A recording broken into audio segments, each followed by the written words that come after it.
بسم اللہ الرحمن الرحیم۔ سامعین کرام السلام علیکم۔ بنی اسرائیل کا ایک تاجر تھا۔ اس نے بنی اسرائیل کے دوسرے آدمی سے بطور قرض 1000 دینار طلب کیا۔ اس شخص نے ایک شرط رکھی کہ قرض لینے سے پہلے کسی شخص کو گواہ بنا لو یا کسی شخص کی ضمانت دے دو۔ تاجر نے کہا، بطور گواہ و ضامن میرے لیے تو اللہ ہی کافی ہے۔ قرض دینے والے نے اس کی تصدیق کی اور متعین مدت کے لیے قرض دے دیا۔ تاجر نے اس شہر کی طرف رخت سفر باندھا جدھر وہ تجارت کی غرض سے جانا چاہ رہا تھا۔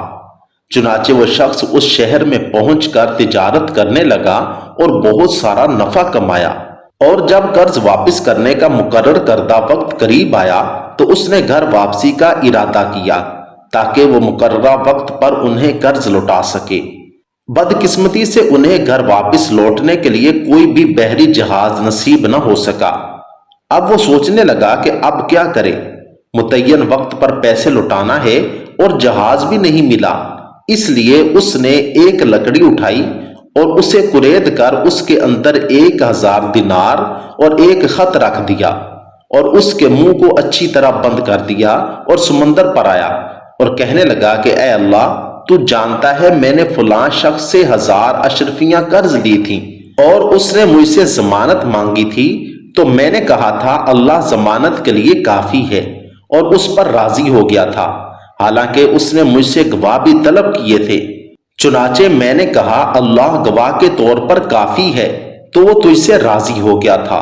میں نے بہت کوشش کی کہ کوئی جہاز ملے اور میں اس کے قرض کو ادا کر دوں، لیکن میں کیا کروں، جہاز ہی نہیں ملا۔ اب میں اس مال کو تیرے سپرد کرتا ہوں۔ اس نے یہ کہہ کر اس لکڑی کو سمندر میں پھینک دیا یہاں تک کہ وہ اس میں ڈوب گئی۔ پھر وہ لوٹ کر چلا آیا۔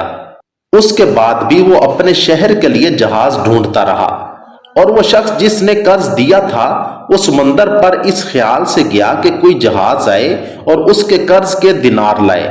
کیا دیکھتا ہے کہ وہی لکڑی جس میں مال موجود تھا نظر آئی۔ اس نے اسے جلانے کے لیے اٹھا لیا۔ جب اس کو چیرا تو اس میں 1000 دینار اور خط کو پایا۔ پھر وہ شخص جس نے قرض لیا تھا وہ 1000 دینار لے کر آیا اور کہنے لگا، اللہ کی قسم میں نے بہت کوشش کی کہ آپ کا قرض مقررہ وقت پر واپس کر سکوں، لیکن جس جہاز میں آیا اس سے پہلے کوئی جہاز نہ ملا۔ تب اس قرض دینے والے نے کہا، تو نے میرے پاس کچھ بھیجا تھا؟ اس نے کہا کہ میں آپ کو بتا رہا ہوں کہ جس جہاز پر میں آیا ہوں اس سے قبل مجھے کوئی جہاز نہ ملا۔ قرض دینے والے نے کہا، اللہ نے وہ اشرفیاں پہنچا دی ہیں جو تو نے ایک لکڑی میں رکھ کر بھیجی تھی۔ پھر وہ شخص خوشی خوشی اپنے گھر واپس لوٹ آیا اور اللہ رب العالمین کا شکریہ ادا کیا۔ آپ نے دیکھا کہ جب انسان مخلص ہو تو اللہ تعالیٰ بھی راستے کھول دیتے ہیں۔ اللہ تعالیٰ ہمیں اخلاص کی دولت سے مالا مال کریں، آمین ثم آمین۔